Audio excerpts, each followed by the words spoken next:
میرے نبی نے حضرت معاذ ابن جبل سے فرمایا، معاذ الا انبئک بملاک ھذا کلہ، معاذ میں تمہیں لمبی چوڑی نصیحت فرمائی تھی کہ ساری نصیحت کا میں تمہیں خلاصہ بتاؤں؟ انہوں نے کہا اجل یا رسول اللہ، ضرور یا رسول اللہ۔ تو فاحوا باصبعیہ الی لسانہ، تو اپنی زبان کو باہر نکالا اور یوں کینچی بنائی اور اس کو یوں پکڑا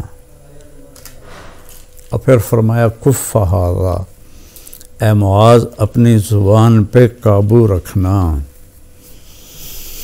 وہ کہنے لگے یا رسول اللہ انؤاخذ بما نقول، جو ہم بولتے ہیں اس کا بھی حساب ہے؟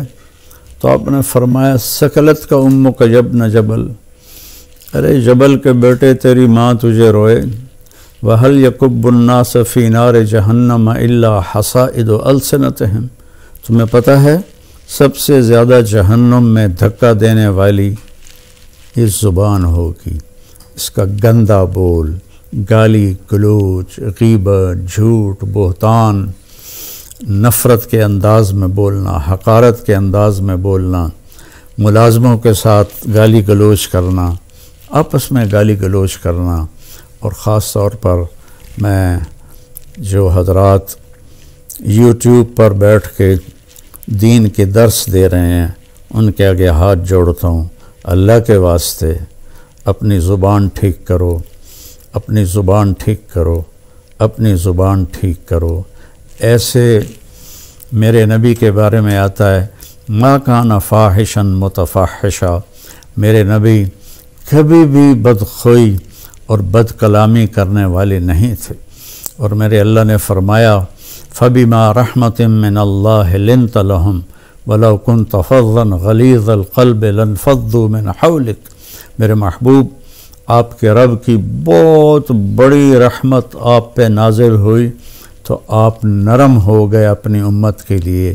اگر آپ کی زبان کا بول سخت ہوتا اور مزاج میں شدت ہوتی تو لانفضوا، افراتفری میں جب لوگ بھاگتے ہیں نا تو اس کو انفزاز کہتے ہیں، جیسے کہیں کوئی دھماکہ ہو جائے تو لوگ افراتفری میں بھاگتے ہیں جدھر جس کا منہ ہوتا ہے۔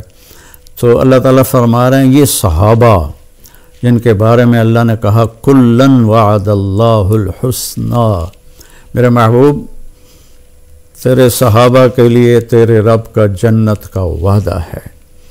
تو ان کے بارے میں اللہ کہہ رہا ہے یہ سارے بھاگ جاتے آپ کو چھوڑ جاتے۔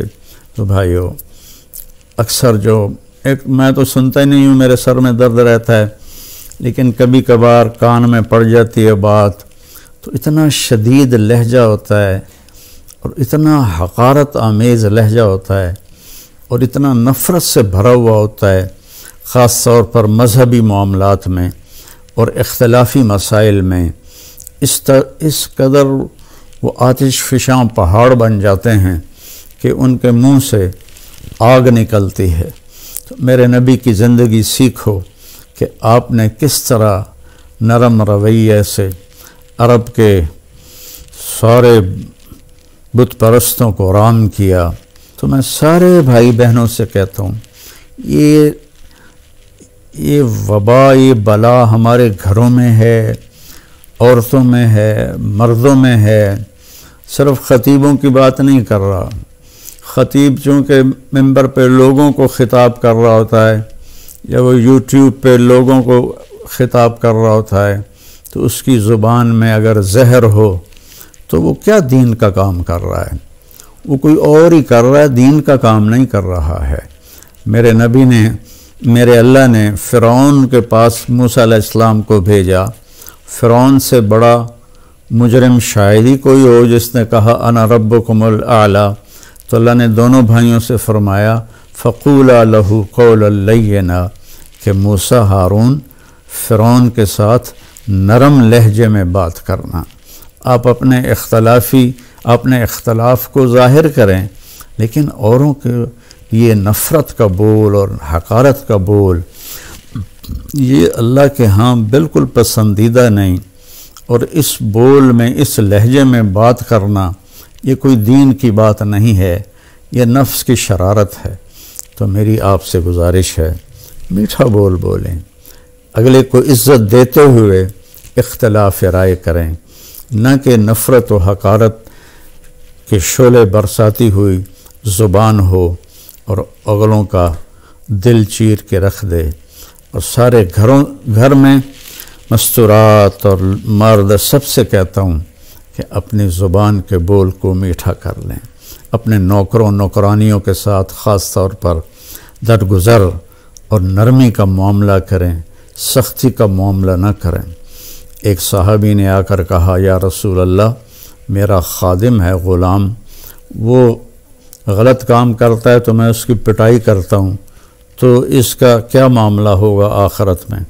آپ نے فرمایا، تیری پٹائی کو اور اس کی غلطی کو تولا جائے گا، اگر تیری پٹائی بڑھ گئی تو تو پکڑا جائے گا۔ اور تو وہ زار و قطار رونے لگے اور کہنے لگے، یا رسول اللہ، اس کا یہی علاج ہے کہ میں اسے آزاد کر دوں۔ تو انہوں نے اپنے غلام کو آزاد کر دیا۔ تو میری منت ہے، اپنے بچوں کے ساتھ کبھی طنز والا بول نہ بولیں، بیوی کے ساتھ کبھی طنزیہ بول نہ بولیں، طنز مار دیتا ہے، تانا مار دیتا ہے۔ اپنے خامند کے ساتھ کبھی طنزیہ بول نہ بولیں، ماں باپ کے ساتھ خاص طور پر کبھی ایسا بول نہ بولیں کہ ان کے آنسو نکل آئیں یا ان کا دل ٹوٹ جائے۔ ماں باپ کی فریاد سارا مقدر بگاڑ کے رکھ دیتی ہے، اور ماں باپ کی دعا بیڑے مقدر سنوار دیتی ہے، وہاں تک پہنچتی ہے جہاں کوئی شے بھی نہیں پہنچتی۔ اپنے بہن بھائی، اپنے دوست احباب سب کے ساتھ محبت بھری بات کریں۔ کبھی کوئی ہو جائے بول ایسا انسان ہے تو پھر فوراً معافی مانگ لیں، اس سے معافی مانگ لیں۔ میں قربان جاؤں، جنگ خندق میں جب شکست ہوئی پہلے تو صحابہ بھاگے، تو ایک صحابی کا پاؤں میرے نبی کے پاؤں پر آ گیا، تو وہ جوتا جنگ والا تھا، سخت، تاکہ تلوار اثر نہ کرے، تو آپ کے پاؤں پہ وہ اس کا پاؤں آیا تو آپ کو درد ہوا، تو آپ کے ہاتھ میں چھوٹی سی چھڑی تھی، آپ نے اس کو ایسے ماری اور کہا، اوجعتنی، تو انہیں مجھے تکلیف پہنچائی۔ چھوٹی سی چھڑی، انہوں نے زرہ پہنی ہوئی ہے، زرہ پر تو تلوار اثر نہیں کرتی، اس چھڑی نے کیا اثر کرنا تھا۔ تو اس صحابی نے وہ سن لیا کہ میرے نبی فرما رہے ہیں اوجعتنی، تو کہنے لگے، سارا دن ساری رات میں ڈرتا رہا کہ اب جبریل آئیں گے میری ہلاکت کا پیغام لے کر، اب جبریل آئیں گے میری سزا کا پیغام لے کر، تو ساری رات سوئے نہیں۔ فجر کے بعد اعلان ہوا، جس شخص کا پاؤں میرے نبی کے اس شخص کا پاؤں نبی کے پاؤں پر آیا تھا، وہ آ کے اللہ کے نبی سے ملاقات کر لے۔ تو وہ کہنے لگے، بس ہو گئی نا وہی بات جس کا مجھے ڈر تھا، اب دیکھو پتہ نہیں کیا عذاب کا فیصلہ ہوتا ہے۔ وہ کانپتے ہوئے ڈرتے ہوئے تشریف لائے، تو آپ اسے دیکھ کر مسکرائے اور فرمایا، میرے پیارے، کل میں نے تمہیں چھڑی مار دی تھی، میں اس کی آپ سے معافی مانگتا ہوں، اور یہ 100 اونٹ آپ کو اس کے بدلے میں ہدیہ کرتا ہوں۔ یہ میرے نبی کا معاملہ تھا۔ ہم لوگوں کے دل توڑ کر، کفر کے فتوے لگا کر، ایک دوسرے کو کافر کہہ کر، ہم ایسے اپنے غصے کی آگ میں جل بھن رہے ہوتے ہیں، تو ہماری بات کہاں اللہ کی بارگاہ میں قبول ہوگی۔ تو بھائیو، اختلاف کے بھی آداب سیکھو، اختلاف رائے کے بھی آداب سیکھو، اور بولنے کے بھی آداب سیکھو کہ ماں باپ سے کیسے بولنا ہے، بیوی سے، بچوں سے، خامند سے، بہن بھائیوں سے، اپنوں سے، غیروں سے، کوئی ایسا بول نہ نکلے۔ ابو دجانہ رضی اللہ تعالیٰ عنہ بہت بڑے صحابی ہیں، تو وہ فرمانے لگے ایک دن کہ میں تمہیں بتاؤں، میری بخشش کا سب سے بڑا عمل یہ ہے کہ میری زبان سے کسی کو دکھ نہیں پہنچا اور میرے دل میں کسی کے لیے نفرت نہیں ہے۔ تو یہی 2 باتیں سارا معاشرہ اپنا لے، اور خاص طور پر جو ممبروں پر، یوٹیوب پر لوگوں کو دین سنا رہے ہیں، وہ خاص طور پر اس کو اپنائیں، ایک اچھی مثال پیش کریں۔ ایک اچھی مثال پیش کریں. گالم گلوچ اور بد زبانی میرے اللہ کی بارگاہ میں ہرگز قبول نہیں ہے.